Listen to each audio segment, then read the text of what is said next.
Hello everyone, good morning. কেমন আছো তোমরা সবাই? আশা করছি তোমরা সবাই খুব ভালো আছো। যেখানে আছো ঈশ্বরের কৃপায় আমরাও ভালো আছি। তো আমার নতুন আরেকটি ব্লগে তোমাদের সবাইকে জানাই ওয়েলকাম। আই হোপ আজকের ব্লগটাও তোমাদের ভালো লাগবে। আজ হলো শনিবার আর এখন ঘড়িতে বাজে ঠিক 8:15। তো ঘুম থেকে উঠলাম কিন্তু 8টার আগেই। উঠে বেডরুম গুছিয়ে নিলাম। বেডরুম গুছিয়ে তারপর এই ঘরে এসে বরের জন্য করে নিলাম গ্রিন টি, আমার জন্য নিলাম হরলিক্স। তো এবারে টিফিনটা করব, বরের সাথে 5টা মিনিট গল্প গুজব হবে। তারপর তো এই যে টিফিন করে কালকে কিছুটা ভাত ছিল, ভাতে একটু জল ছিটা দিয়ে এখন প্রেসার কুকারে বসিয়ে দেবো। কেন বলো তো, যেহেতু আমার ভাতগুলো ফ্রিজে রেখেছিলাম একটু তো শক্ত হয়েছিল। এমনিতেও দেখবে প্রেসার কুকারে ভাতটা কিন্তু অনেকটা সময় থাকলে শক্ত হয়ে যায়। তো আর যেহেতু ফ্রিজে ছিল আরও শক্ত হয়েছিল, তো তার জন্য একটু জল ছিটা দিয়ে বসিয়ে দিলাম। দুপুরের ভাতটা আলাদা করে করব, সকালের ভাত এটা খাওয়া হয়ে যাবে। আর আজকে সকালে কি রান্না করবো বলো তো? দাঁড়াও বলছি তোমাদেরকে। তো তার জন্য দেখো পেঁয়াজটা কুচি করে কেটে নিচ্ছি। আজকে করব কালো জিরা বাটা সকালের খাওয়ার জন্য। কালকেই করতাম, তো যেহেতু কালকে শুক্রবার ছিল আমাদের তো নিরামিষ, তো পেঁয়াজ দিয়ে তো আর খাওয়া যাবে না। আর কালো জিরা বাটা না খালিও করা যায়, তবে আমার খালিটা যেন ভালো লাগে না খেতে, তেতো লাগে বেশি। তো এইভাবে আমি যেভাবে আজকে করব সেই রেসিপিটা তোমাদের সাথে শেয়ার করব। জানি না এভাবে তোমরা কেউ কোনোদিন খেয়েছো কিনা, খুবই টেস্ট অসাধারণ লাগে। তোমরা কালো জিরা এইভাবে খেয়েও, মানে যারা কালো জিরা কোনোদিনও খাওনি না বাটা, যে কালো জিরার নাম শুনলেই দেখবে অনেকে 10 হাত দূরে যেন পালায় যে কালো জিরা বাটা। আমার বড় আগে এরকমটা করতো, আমার শাশুড়ি মাও এরকম বলে। কিন্তু আমি যেভাবে আজকে তোমাদের সাথে শেয়ার করছি সেইভাবে তোমরা একদিন বাড়িতে বানিয়ে খেয়ে দেখো। একদম গরম ভাতে একদম আঙুল চেটে পুটে খাবে, অতটা টেস্ট হয়। তো এদিকে কালো জিরা নিয়ে নিলাম, তারপর রসুন, পেঁয়াজ, কাঁচা লঙ্কা, শুকনো লঙ্কা নিয়ে নিলাম। এদিকে দেখো এবারে তেলের মধ্যে দিয়ে দিলাম শুকনো লঙ্কা। শুকনো লঙ্কাগুলো যখন কালো কালো হয়ে আসছে এবার দিয়ে দেবো রসুনের কুয়া, তারপর কাঁচা লঙ্কা, তারপর দিয়ে দেবো পেঁয়াজ কুচিগুলো। একদম ভালো করে ফ্রাই করে নেব। মানে যারা কালো জিরা বাটা খায় না তারাও দেখবে এইভাবে যদি কালো জিরা বাটা করে দাও তারাও কিন্তু বুঝবে না। কালো জিরার তো একটা ফ্লেভার থাকবেই, কিন্তু ওই যে তেতো একটা ভাব ওইটা কিন্তু থাকবে না। আমার শাশুড়ি মাকেও বললাম যে একদিন এইভাবে আমি বানিয়ে দেবো, খেয়ে দেখবেন যে তেতোটা লাগে কিনা। তেতো তো হালকা একটু থাকবেই, কিন্তু ওই যে কাঁচা বাটা করলে একটা তেতো পেঁয়াজ টিয়াজ ছাড়া ওইটা লাগবে না। এইভাবে ফ্রাই করে করলে খুবই টেস্ট হয়। তো আমি কালকেই খেতাম, যেহেতু আমার সর্দি কাশি চলছে, আর সর্দি কাশির মধ্যে এরকম কালো জিরা বাটা খেলে দেখবে অনেকটা রিলিফ পাওয়া যায় কিন্তু। তো এবারে দেখো এদিকে পেঁয়াজটাও দিয়ে দিলাম। পেঁয়াজটা দিয়ে এবারে পরিমাণ মতো নুনটা দিয়ে দেবো, দিয়ে ভালো করে একদম নাড়াচাড়া দিয়ে নেবো। এর মধ্যে কিন্তু আমি হলুদ দেবো না, শুধু একটুখানি নুনই দেবো। তো এই যে দেখো ভালো করে একদম সমস্ত জিনিস কিন্তু একসাথে ফ্রাই করে নেব। ভাজি ভাজি হয়ে গেলেই তারপরে কিন্তু আমি কালো জিরাটাও দিয়ে দেবো। কি জানো তো বন্ধুরা, এটার কিন্তু পুরোটা রান্না কিন্তু একদম হালকা আঁচে করতে লাগবে। বেশি যদি আঁচ দিয়ে দাও না, তাহলে কালো জিরাটা যদি বেশি একদম ভাজা হয়ে যায় তাহলে কিন্তু তেতো লাগবে, আবার বাটাটা খেতে কিন্তু ভালো লাগবে না। তো তার জন্য হালকা আঁচে কিন্তু পুরো রান্নাটা করতে লাগবে। তো পেঁয়াজগুলো যেহেতু একটু মজে গিয়েছে, এবারে দেখো আমি কিন্তু এখানে কালো জিরাগুলোও দিয়ে দিলাম। তো কালো জিরাগুলো দিয়ে এই যে 2-3 মিনিটের মতো কিন্তু ভাজবো, বেশিক্ষণ কিন্তু ভাজবো না। 2-3 মিনিটের মতো ভেজে তারপর কিন্তু এগুলো নামিয়ে নেবো, কারণ এগুলো তো বাটতে লাগবে। তো এটা আমি আর শিলনোড়ায় বাটবো না, কারণ দুদিনের সর্দি কাশি যেন শরীর পুরো একদম এনার্জি পাচ্ছে না শরীরের মধ্যে। সংসারের কাজগুলো তো করতে লাগবে, সে করছি। তো এগুলো মিক্সার গ্রাইন্ডারের মধ্যে দেখো একটু ঠান্ডা হওয়ার পর নিয়ে নিচ্ছি। তো নুনটা তো আমি আগে দিয়ে দিয়েছি, এখন আর কিন্তু আমি নুন দেবো না, কোনো মশলা অ্যাড করবো না। এখানে যা যা সমস্ত কিছু বাজলাম ওগুলোই কিন্তু। তো চলো এবারে ভালো করে একটা পেস্ট বানিয়ে নিই। অনেক সময় কিন্তু পেস্টটা হতে চায় না, তো একটুখানি জলও দিয়ে দিতে পারো, কিছু হবে না। একটুখানি দেবে, বেশি কিন্তু আবার জল জল হবে না।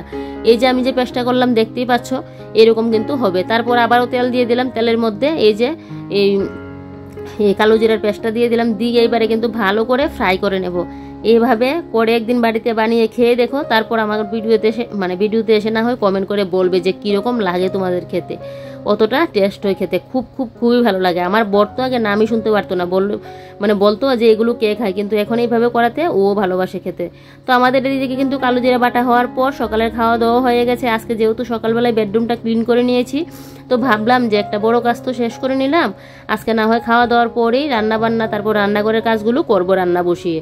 তো তাই জন্য খাওয়া দাওয়াটা করে নিয়েছি। আর জানো তো, যে কোনো বাটাবুটি দিয়ে দেখবে একটু গরম ভাত খেলে যেন ভালোই লাগে, ওই ঠান্ডা হওয়ার পর কিন্তু খেলে ভালো লাগে না। আর দেখো কালকে কয়েকটা লুচি করেছিলাম রাত্রিবেলায়, তারপর আবার রুটি করেছিলাম। লুচি বলতে ওই যে সেদিনের কিছুটা গুলা ছিল, 6খানার মতো হয়েছিল। তোমাদের দাদা এবার লুচি খাবে না, তো ওর জন্য আবার 3খানা রুটি করেছিলাম।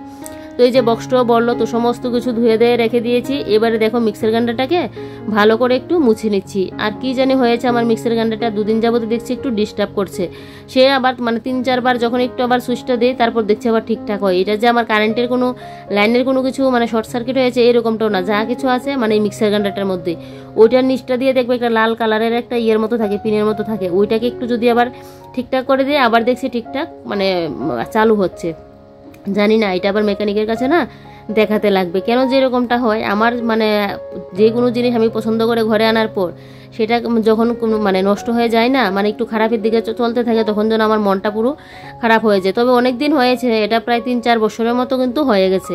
তারপরেও সেই আমার যেন যে কোনো আমার একটা মানে ভালো লাগার জিনিস যদি একটুখানি নষ্ট হয়ে যায়, তখন যেন আমার পুরো মন মানে মাথাটাই খারাপ হয়ে থাকে। তো ও বলেছে কিছু হবে না, এটা মেকানিককে দেখালে ঠিক হয়ে যাবে। মানে 2-3 বার করার পর আবার ঠিকঠাকই কিন্তু ঘুরছে, তারপরেও কেন জানি এরকমটা হয়েছে। তো যাকে এবারে দেখো এই সাইডটা পুরো একদম ভালো করে মুছে নিচ্ছি। এবারে রান্নাঘরটাকে একটু ক্লিন করে নেব। বেশি কিছু আজকে রান্না করব না, একদম হালকা কিছুই রান্না করব, কারণ রাত্রিবেলায় আবার রান্নাটা করব। তাই রাত্রিবেলায় কিছুটা সেদিন যে চিকেন এনেছিল, কিছুটা চিকেন রয়েছে। তো এই চিকেনটা ভাবছি রাত্রিবেলায় একটু ভর্তা বানিয়ে নেব, সাথে রুটি করব, তাহলে বেশ জমে যাবে খাওয়াটা। তো তার জন্য শুধু দুপুরের বুঝি রান্না করব, একদম হালকা পাতলা রান্না করব। তাই জন্য ভাবলাম রান্নাটা একটু পরে বসাই, আগে রান্নাঘরটা ক্লিন করে নিই। বেডরুমটা যে সকালবেলা গুছাতে পারলাম আজকে খুব ভালো হয়েছে জানো তো।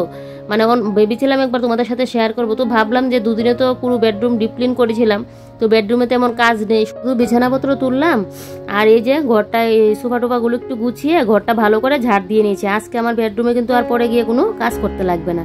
তো সে তোমাদের সাথে আর শেয়ার করার মতো কোনো কিছু ছিল না, তাই তোমাদের সাথে আর শেয়ার করলাম না। ঘুম থেকে উঠে আজকে ওই ঘরটা গুছিয়ে নিয়েছি, তাহলে দেখবে একটা কেউ আসলেও সকালবেলায় না কোনো অসুবিধা হয় না। না হলে আগুছালু ঘর যখন মানে কেউ আসে না আর ঘর থাকে আগুছালু, তখন যেন একজন কাউকে বসতে বললেও যেন খারাপ লাগে। কিন্তু কেউ আসলে তো আগুছালু আর গুছালু বলতেই লাগবে ঘরে আসার জন্য, কিন্তু বিশ্রী লাগে দেখবে ব্যাপারটা। তো যাক, সব দিন তো সম্ভব হয় না আমি রান্না বসিয়ে করি বা কোনো দিন রান্না করার পর গিয়ে করি। তো আজকে সকাল সকাল গুছিয়ে নিতে পারলাম, যাক বড় একটা কাজ শেষ হয়ে গেছে। তো এবারে দেখো গ্যাসের সিলিন্ডারটা পরিষ্কার করে নিয়েছিলাম, দেখলে নিচটা পরিষ্কার করলাম। তারপরে এই সাইডে টিনগুলো একটু ভালো করে মুছে দিচ্ছি। আর এদিকে দেখো ফিল্টারের উপর, আর এদিকে যে সুইচটা মোটরের, তারপর আমাদের বাথরুমের সুইচ বোর্ড, তারপর এদিকে বাইরের যে লাইটের সুইচ বোর্ড, ওইগুলো পরিষ্কার করে নিলাম একটু মুছে। তারপর এদিকে ফ্রিজের উপরের রাবারটা কিন্তু নামিয়ে নিয়েছি। এবারে ফ্রিজের উপরটাও কিন্তু ভালো করে মুছে নিচ্ছি। তো পুরো ফ্রিজটাই ভালো করে না ক্লিন করে নেব। দুদিন যাবৎ সেই সন্ধ্যার দিকে দেখবে একটা বৃষ্টি চলে আসবে। আগের দিন তো পরশু দিনকে দিয়েছিল কি যে ঝুমঝুমিয়ে বৃষ্টি, কালকে আবার একটুখানি কমই দিয়েছিল যখন আমি রুটিগুলো করছিলাম। তো সে কমে দিয়েছিল, কিন্তু কি বলতো দিনের বেলায় দেখবে একটা সকাল সকালেই মানে রোদ দিয়ে দেবে কি পরিমাণে, সেই রোদে তো কাজ করতে গেলেও যেন অসুবিধা হয়। আর সত্য পুরো শরীর দিয়ে ঘাম টপকে টপকে পড়ে। দুদিন যাবত তো শরীরটা খুবই খারাপ ছিল, তারপরে অসুস্থ শরীর নিয়েও তো সংসারে কাজবাজ করতেই লাগবে বলো, যেহেতু আমার একার সংসার। আর এদিকে এত পরিমাণে গরম, কি যে কষ্ট আমার হয়েছিল। একদিন তো রাত্রিবেলায় সেদিন ব্লগ শ্যুট করিনি, মানে দুপুরবেলা পর্যন্ত ব্লগটা শ্যুট করেছিলাম। সেদিন রাত্রিবেলায় সন্ধ্যা থেকে আমার যা শরীর খারাপ ছিল তোমাদেরকে কি বলি, তোমাদের দাদাভাই এসে রান্নাবান্না করলো, এরকমটা হয়েছে। তবে এখন ওষুধগুলো খাওয়ার পর আজকে শরীরটা এখন বেশ সুস্থই আছে, মানে অন্য দিনের তুলনায় আজকে অনেকটাই ভালো আছে। এবারে দেখো শরীর যদি ভালো থাকে যে কোনো কাজকর্ম করতেও দেখবে ভালো লাগে, কিন্তু গরমটার জন্য না অসহ্য লাগে। তো এদিকে দেখো কাজগুলো করছি আর আমি কিন্তু ঘেমে পুরো হয়ে যাচ্ছি। তো এদিকে ফ্রিজের যে নিজের র্যাকটার মধ্যে তো কী পরিমাণে ধুলোবালি পড়ে, এটা সবসময় পরিষ্কার করা হয় না। তো এটা না একটু ভিজা কাপড় দিয়ে ভালো করে একটু মুছে নিচ্ছি যাতে ময়লাটা চলে আসে। তো দেখো নিচটা পুরো একদম মুছে পরিষ্কার করে নিয়েছি। এবারে ওই সাইডের যে র্যাকটাকে মানে র্যাকের সাইড ফাইডগুলো না একটু মুছে দিচ্ছি। এমনিতে কটুকাটিগুলো পরিষ্কারই আছে, মানে সাইড ফাইডগুলো একটু পরিষ্কার করে দেবো, কারণ এই যে কটুকাটিগুলো আজকে 2-3 দিন হবে পরিষ্কার যে করলাম, তো একটু সাইড ফাইডগুলো না পরিষ্কারটা করে দিচ্ছি। আর এখানে আমার সবজিপাতি রাখার ঝুড়ি ছিল, তো এই ঝুড়িগুলো না ওই সাইড দিয়ে নিয়ে নিয়েছি, এই সাইড দিয়ে এখন আর রাখলাম না। আমি কদিন বাদে নেই এরকমটা করি, ঘরের দেখবে এই জিনিসটা ওইখানে নেই, ওইখানের জিনিস এখানে আনি, এরকমটা করি। ভারী জিনিসগুলো তো আর পারি না, হালকা পাতলা যেগুলো। তাহলে কি বলতো সবজিপাতির ইয়েগুলো যদি এখানে রাখি, সবজিপাতি না, সবজি তো আমার ফ্রিজেই থাকে, মানে আলু পেঁয়াজ রসুন এগুলো যে রাখি ওই ঝুড়িগুলো, তো এখানে রাখলে দরজাটা না মাঝখানে দরজাটা ঠিকঠাকভাবে খোলা যায় না। তো তাই ভাবলাম যে কদিন এখানে নিয়ে রাখি, তারপর না হয় আবার এদিকে এনে রাখবো। আর বিশেষ করে ওই যে স্ট্যান্ড ফাঁকাটা তো ওই ঘরে নিয়ে যাওয়া হয়েছে, তার জন্য ওই জায়গাটা খালি হলো, তো তাই জন্য না নিয়ে নিলাম। আবার স্ট্যান্ড ফাঁকাটা যখন এই ঘরে নিয়ে আসবো তখন কিন্তু আবার সবজির ঝুড়িগুলো এই ঘরে আমাকে আনতে লাগবে। তো এদিকে দেখো 2টা টুলও একদম ভালো করে মুছে ক্লিন করে নিয়েছি। এবারে আমার চালের ড্রামটা রয়েছে আর জলের ড্রামগুলো রয়েছে, তো চলো এবার এইগুলো মুছে নিই।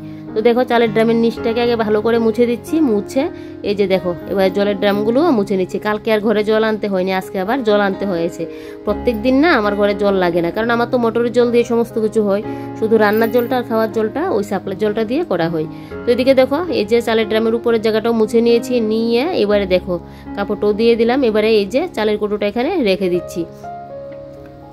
আমার চালের ড্রামটা না খুব ভালো হয়েছে জানো তো। আমাদের বাড়িতেও আছে, মানে আমার বাপের বাড়ির কথা বলছি, কিন্তু আমাদের এখানে ড্রামগুলো না এরকম না। এটা যেরকম একদম কালার করানো একদম শক্তপোক্ত, কিন্তু আমাদের এখানে ড্রামগুলো না এরকম না। আমাদের এটা নষ্টও হয়ে গেছে, এখনও ঘরের মধ্যে আছে কিন্তু একটা ঝং ধরে আছে, পুরো কীরকম হয়ে আছে, একদম পাতলা এরকম, মানে এরকম যে কালারগুলো ওই রকমটা কিন্তু আমাদের এখানে নেই। আর যদিও অনেক বছর হয়েছে, আমাদের বিয়ের অনেক বছর আগে এগুলো কেনা হয়েছে, অনেক দিন যাবত যদিও হয়েছে। আমাদের এখানে মানে ওইটার মধ্যে এখন আর চালও রাখে না, কারণ একদম পুরো ঝং ধরে আছে তাই। তো যাই হোক, এদিকে দেখো এবারে ঘরটা পুরো ভালো করে ঝাড় দিয়ে নিচ্ছি। ঘরটর ঝাড় দিয়ে তারপর গিয়ে না ওই রান্নাবান্নাটা বসাবো। একদম পুরো ঘর তো ক্লিন করে নিলাম, তোমরা দেখে বুঝতেই পারছো, আর দেখলেই তো। তো এবারে ঘরটা ঝাড় দিয়ে নিলে ঘরটা ক্লিন হবে। আর ঘরটা না ঝাড় দিলে দেখবে, পাখাটা চালাবো তো, সেই যে ঘরটার পরিষ্কার করলাম এখন দেখবে সেই ধুলোবালি গিয়ে আবারও কিন্তু সেই জিনিসপত্রের উপরে গিয়ে পড়বে। তো ঘরটা যতক্ষণ ঝাড় না দেবো ততক্ষণে কিন্তু ঘরটা ক্লিন হবে না। তো তাই না আগে ঝাড় দিয়ে নিচ্ছি, পরে নোংরা হলে না হয় আবার ঝাড় দেবো। নোংরা হবে না, শুধু কাটার মতো যা কাটা থাকবে ওই উপরে একটা কাপড় বিছিয়ে মানে কেটে নেব, তাহলে আমার আর ঘর নোংরা হবে না। মানে বেশিরভাগ কাজ শেষ করেই তারপরে কিন্তু আমি ঘরটা ঝাড় দিয়ে নিই, মানে পুরো ঘর ক্লিন করার পর। যাই হোক, এদিকে এবারে ডিমগুলো সেদ্ধ বসিয়ে দেবো। শুধু তো দুপুরের বুঝ রান্নাটা করবো, যেহেতু রাত্রে চিকেন ভর্তা বানাবো, তাই 2টা ডিম দিয়ে দিয়েছি। এবারে দেখো জল সমেত সেদ্ধ বসিয়ে দিলাম। আর এদিকে শুকনো লঙ্কাগুলো পরশুদিনকে নিয়ে এসেছিলো, কালকে সারাদিন পুরো ভালো করে রোদ লাগিয়েছি, আজকেও সকালের দিকে একদম রোদে দিয়েছিলাম। এবারে পুরো মুচমুচে হয়ে আছে। এগুলো যদি এমনিতেই রেখে দেই, মানে কাল পরশুর দিকে গিয়ে কোটোর মধ্যে রাখি, পুরো নেতিয়ে যাবে, তো আবারও রোদে দিতে লাগবে। তো এখন যেহেতু মুচমুচে আছে, তাই ভাবলাম যে ডাটাগুলো ছেড়ে তারপর কোটোর মধ্যে রেখে দিই, তাহলে দেখবে সবজিপাতির মধ্যে তরকারির মধ্যে দিতে গেলেও কিন্তু সুবিধা হয়। আর এর যে ছোট ছোট বীজগুলো পড়বে এগুলো কিন্তু আমি ফেলবো না। অনেকগুলো মরিচের চারাও কিন্তু আমার উঠে আছে, মানে এগুলো আবার লাগাতে লাগবে। এরকম শুকনো লঙ্কার বীজ দিয়ে না অনেকগুলো গাছ করে আমি এর থেকে কিন্তু লঙ্কাও পারছি, তোমরা ভিডিওতে আমার দেখিয়েছিলে। তো আরও কয়েকটা রয়েছে, এই গাছগুলো লাগাতে হবে। আর এখন যে আবার বীজগুলো পড়বে এগুলোও কিন্তু আমি ফেলে দেবো না, এগুলোও কিন্তু ফেলবো। তাহলে দেখবে অনেক সময় কিন্তু বাড়ি থেকে লঙ্কা পেড়ে খাওয়া যায়, অনেক সময় সেদ্ধ ভাতের সাথে তরকারির মধ্যেও মাঝে মধ্যে আমি এনে কিন্তু দিই। যাক গে, সবগুলো লঙ্কায় ছাড়িয়ে নিলাম। আর দেখো কতগুলো কিন্তু বীজ পড়েছে, তো এগুলো এখন গিয়ে বাইরে ফেলে দিয়ে দেবো একটা সাইড দিয়ে। তো দেখো পুরো লঙ্কায় করে নিলাম। এবারে লঙ্কার কুটোটাকে একদম জায়গা মতো রেখে দেবে। আর এই যে শুকনো লঙ্কাটা আনলো না, আমার অনেক দিন চলে যাবে। অনেক দিন বলতে যে অনেক মাস চলে যাবে এরকমটা না, মানে 2 মাস 3 মাসের মতো হবে। আমার আইডিয়া আন্দাজ দিয়ে বলছি, জানি না, এরকম তো আর হিসাবটা রাখি না যে কতদিন যাবে। যে কোনো জিনিসের না হিসাব রাখা খুব ভালো। মনে হচ্ছে 2 মাসের মতো যাবে, 3 মাস যাবে না। কেন, আমার তো মাংসের মধ্যে দেওয়া হয়, কোনো একটা বাটাবুটি করলে দেওয়া হয়, মানে প্রায় জিনিসের মধ্যে দেওয়া হয়। আর এদিকে তো ফোড়ন টোড়নের মধ্যে তো 1-2টা দিই। তো এদিকে দেখো শুকনো লঙ্কাগুলো পরিষ্কার করতে করতে এদিকে ডিমটাও সেদ্ধ হয়ে গেছে। এবারে ডিমটাকে একদম পরিষ্কার করে ছাড়িয়ে এবারে দেখো ডিমের সাইডগুলো একটু এভাবে কাঁচি মানে ছুরিটা দিয়ে একটু করে নিলাম, যাতে মশলাপাতিটা ডিমের মধ্যে যায়। তারপর এদিকে এই যে এখানে কাপড়টা পেতে নিলাম, কারণ এখানে রাত্রিবেলার জন্য কয়েকটা পেঁয়াজ কেটে রাখবো। আর বিশেষ করে এখন আবার এই যে আমার ডিমের মধ্যে পেঁয়াজ লাগবে, তো তার জন্য পেঁয়াজগুলো কিন্তু কাটছি এখন। তো এই যে দেখো আমার ডিমগুলো এখন সেদ্ধ বসিয়ে দিলাম। এই যে ডিমের মধ্যে একটু নুন হলুদ দিয়ে ডিমটাকে আগে ভাজি করে নিচ্ছি। ফার্স্টে ভাবলাম বড়া করে তরকারিটা করবো, তো তারপর ভাবলাম যে না, আস্ত ডিমই করে নিই, আর বড় করা তো লাগবে না, কারণ বেশি তো রান্না করছি না, তাই ছোটো কড়াটার মধ্যে বসিয়ে দিলাম। এই কড়াটা না আমার বেশি কাজে লাগিয়ে না, আমার এরকম ছোটোখাটো জিনিস যেন খুবই পছন্দের, কিন্তু এটা মানে কাজ ইউজই করতে পারি না, কীরকম যেন একটা হয়ে থাকে।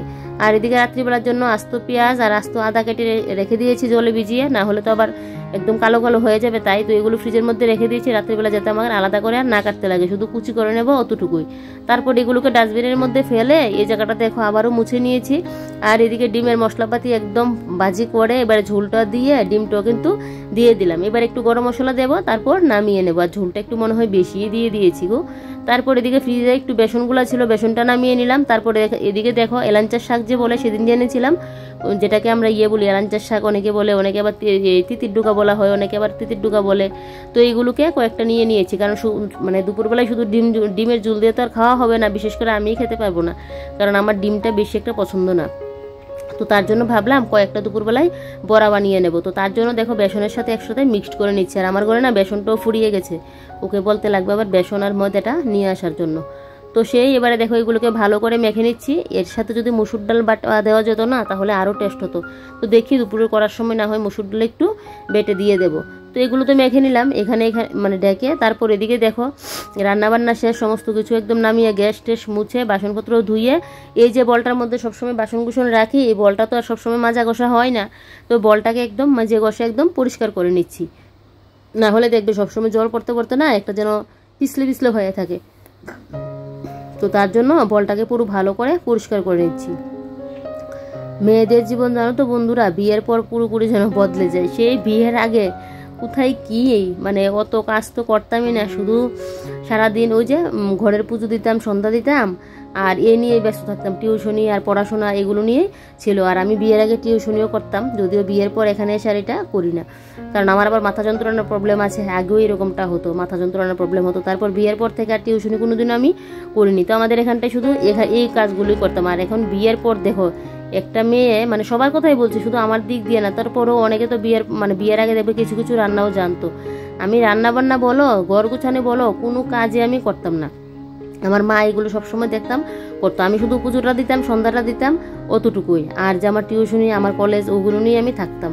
আর এখন দেখো বিয়ের পর সে ঘর গুছানো বলো, রান্না বান্না বলো, সমস্ত কাজ বাজে যেন শিখে গেছি। আর এটা দেখবে সবাই কিন্তু এরকমটা হয়, সবার সাথে এরকমটা হয়। দেখবে আস্তে আস্তে যখন নিজের উপর পড়ে না, তখন কিন্তু সবাই সব বুঝে। দেখবে যে কোনো কাজের ক্ষেত্রে নিজের উপর পড়লে দেখবে সবাই কিন্তু বুঝে, তখন কিন্তু সব কাজই করতে শিখে যায়। এটা হলো গিয়ে মেন কথা। তো যাকে এদিকে ফিল্টারের উপরে ডাকনাটা একটু ভালো করে ধুয়ে নিয়েছি সাবান দিয়ে, যাতে তেল চিটাটা রইল না, তাই জন্য। তো এদিকে দেখো এবারে এই যে তেল কোটোরের মধ্যে তেলটা খালি হয়ে গেছে, তো সেই তো আমার রাত্রিবেলা এবার নিতেই লাগবে। তো তাই জন্য তেলের কোটোর মধ্যে তেলটাও নিয়ে নিয়েছি। তো আপাতত আমার কিন্তু রান্নাঘরের কাজ বাজ শেষ। এবারে তেলের কোটোর মুখটা লাগিয়ে ভালো করে মুছে নিচ্ছি। এরকম তেলের কোটো থাকলে না ভালো, একদম মাপ মতো মেপে ঝুঁকে কিন্তু তেলটা দেওয়া যায়, না হলে বড় ড্রাম থেকে দিলে সেই মাপ ঝুঁকে আর দেওয়া যায় না। তো এদিকে দেখো তেলের কোটোটা এখানে রেখে ভালো করে এই জায়গাটা আবার মুছে নিয়েছি। আর পাপুসগুলোকে এই সাইড দিয়ে একবারে একটু উল্টে পাল্টে দিচ্ছি। আগে তো উপরে দিয়েছিলাম, এবারে দেখছি রোদটা যখন বেশি উঠেছে এই সাইডটা দিয়ে দিই। ঘরের আমার রান্নার সামনে যে পাপুসটা দিয়ে রাখি ওইটাও ভিজে গেছে, তো তাই এটাও দিয়ে দিলাম। আর তোমাদের দাদাভাই প্যানটা ভালো করে একদম উল্টে পাল্টে দিয়েছি। দিয়ে এবারে রান্নাঘরের কাজ শেষ। এবারে দরজাটা লাগিয়ে চলে আসলাম এই ঘরে। এসে এই যে সিঁদুর কোটোটার কথা বলেছিলাম কালকে, যে আমি একদিন দোকানে গিয়েছিলাম, সিঁদুর কোটা নিয়েছিলাম, সেই ব্যাগে ভর্তি ভুলে গেছি, এটা দোকানেই ছিল। তো তোমাদের দাদাভাই কালকে নিয়ে আসলো। তো দেখো কোটোটার মধ্যে না সিঁদুরটা নিয়ে নিচ্ছি। এই কোটোগুলোর মধ্যে আর রাখবো না, যেহেতু সিঁদুরের কোটোটা আছে এটার মধ্যে রাখবো। আমার কিন্তু রূপুর কোটোও আছে, তো ছোটো বলে না আমি নেই না, কারণ সিঁদুর টুদুর পড়লে আবার তাই। তো এখানটাই নিচ্ছি। তো আমার ঘরে না এখন সব কিছু মানে লাল সিঁদুর জমে গেছে। আগে তো আমি একটা সময় এইরকম গুরু সিঁদুর পরতাম, তখন আমার ঘরে খয়েরি সিঁদুরের জন্য অভাব ছিল না। আর এখন যেহেতু লিকুইড সিঁদুর পরি, তো লাল সিঁদুর, খয়েরি সিঁদুর, মানে লাল সিঁদুর অনেকটি প্যাকেটই জমলো। কারণ এমনিতেও ঘরে আনা হয়, কোনো একটা পুজো বালি মন্দিরে টন্দিরে গেলে তখনও সিঁদুর দিয়ে পুজো দেওয়া হয়। তারপর একটা অমাবস্যার সময় একজন আরেকজনকে সিঁদুর দেওয়া হয়, ওইভাবে না অনেকগুলো লাল সিঁদুর জমে গেছে। তো খয়েরি সিঁদুরটা দেখছি কমই, মানে কম বলতে কি নেই। তো আগের কোটোটার মধ্যে কিছুটা ছিল, এটা দিয়ে দিলাম। তোমাদের দাদাভাইকে বলবো একটা খয়েরি সিঁদুর নিয়ে আসতে। আমার আবার লাল সিঁদুরটা বেশি একটা ভালো লাগে না, খয়েরি আর লালটা মিক্সড করে দিই, না হলে শুধু খয়েরিটা দিই। তো লালটা আর খয়েরিটা যদি একসাথে মিক্সড করে দেই না, ওইটার কালারটা খুব ভালো আসে, তাই জন্য। তো এবারে এই সিঁদুর, এইটার মধ্যে সিঁদুর রয়েছে। আর এই কোটোগুলো যে দেখতে পাচ্ছ, এগুলো কিন্তু নদীতে ফেলে দেবো, যেখানে সেখানে ফেলবো না। তারপরে এই যে দেখো এবার আমার সিঁদুর কোটোটা দেখতে কতটা ভালো লাগছে না। তো এটার মধ্যে কিন্তু খয়েরি সিঁদুরটাও মিক্সড করবো, এখন আর মেশাতে পারলাম না। তারপর এদিকে দেখো আমার চশমাটা, আর এদিকে আমার যে বিয়ের ক্রাউন, কিন্তু আমার দেখো বলে না যত্নের উপর সবকিছু, যত্ন করে একদম সাজিয়ে গুছিয়ে রাখি বলে সবকিছু পুরনো জিনিসগুলোও কিন্তু একদম নিত্য নতুন হয়ে থাকে। এই যে দেখো মাথার ক্রাউনটা এখানে রেখে দিয়েছি, চশমাটা রেখে তারপর দিকে চলে গেলাম স্নান করতে। তো স্নান করে এসে এবারে কাপড়গুলো মেলে দিচ্ছি। আর দেখো রোদের কি অবস্থা, রোদের জন্য যেন বাইরে যে একটুখানি দাঁড়াবো সেটা যেন আর হচ্ছে না, কি যে পরিমাণে রোদ দিয়েছে। তো এবারে গিয়ে পুজোটা দিতে লাগবে। কালকে আবার পুজোর বাসন কুসনগুলোও মাজিনি, সন্ধ্যা পুজো দেওয়ার পর শরীরটা যেন আর দিচ্ছিল না। আর বললাম না সর্দির ওষুধগুলো খেয়ে শরীরটা যেন কীরকম হয়ে গেছে। তো আজকে এরকমটা লাগছে না, কালকে বেশি লেগেছিল। তো তাই জন্য সন্ধ্যাবেলায় পুজোর বাসনগুলো আর মাজা হয়নি পুজো দেওয়ার পর। তো এখন আবার এগুলো মাজতে লাগবে। তো তার আগে না আগে ভাবছি এটা করে নিই, এই ঠাকুর ঘরটা আগে মুছে নিই, মানে ঠাকুরের জায়গাটা ভালো করে মুছে তারপর না হয় বাসন কুসনগুলো ধুয়ে নেবো। ওই যে দেখো উপরে রেখে দিয়েছি, তাকে নিচটা ভালো করে একদম মুছে তারপর বাসনগুলো মেজে এনে পুজোটা দিয়ে নেবো। আর আমার শাশুড়ি মা তো সকালবেলা এখানে ফুল এনে দিয়ে গেল। তো এবারে জাস্ট পুজোটা দিয়ে নিলে আমার সারাদিনের কাজ বাজ বলতে পারো কমপ্লিট। যখন নিজের উপর পড়ে না, মানে যে কোনো জিনিসের চাপ যখন নিজের উপর পড়বে, তখন দেখবে সমস্ত কাজে কিভাবে করলে কিভাবে ভালো হবে, কোন কাজটা কোন সময়ে করলে কম মানে তাড়াতাড়ি শেষ করা যাবে, তখন যেন সমস্ত কিছুই শিখে নিতে পারি। তো যাই হোক, দেখলে সকাল থেকে ঘুম থেকে উঠে এই গরমের মধ্যে কিভাবে আমি একদিকে রান্না বান্না, এদিকে রান্নাঘর ক্লিন, সমস্তটাই তোমাদের সাথে তুলে ধরলাম। একদম মাইন্ড ফ্রেশ করি না, ঘুম থেকে পজিটিভ এনার্জি নিয়ে একদম পুরো ঘরের সংসারের সমস্ত কাজ বাজ আমি কমপ্লিট করি। তো এবারে শরীর সুস্থ থাকলে দেখবে মন প্রাণ যখন চাঙ্গা থাকে তখন কাজ করতে গেলেও যেন কোনো অসুবিধা হয় না। তো এদিকে দেখো এবারে পুজোটা দিয়ে নিচ্ছি, পুজোটা দিয়ে এদিকে দেখো এবারে কাশিটাও বাড়ি দিয়ে নিচ্ছি। তো পুজোটা দিয়ে না বাসন কুসনগুলো মেজে রাখবো, কারণ আবার সন্ধ্যার পুজো আছে তো তাই। তো এদিকে বাসন কুসনগুলো মেজে এনে এই যে দেখো একটা বালিশ নিয়ে নিচ্ছি, কারণ এবারে আমি শুয়ে পড়বো। আর যখন আমি ভিডিও করি লাইট জ্বালিয়ে করি, তো দুইটা লাইট জ্বালিয়ে করি। তো এদিকে লাইটটা অফ করে দিচ্ছি আর ওই সাইডের লাইটটা অফ করে দিয়ে এবারে শুয়ে পড়বো। তো চলো আজকের ব্লগটা এখানেই শেষ করছি, তাহলে কালকে আবারও একটি নতুন ব্লগে তোমাদের সাথে দেখা হচ্ছে। তোমরা সবাই ভালো থেকো, সুস্থ থেকো, এটাই প্রার্থনা করি। আর ভিডিওটা একটু ভালো লাগলে শেয়ার করে দিও আর একটা লাইক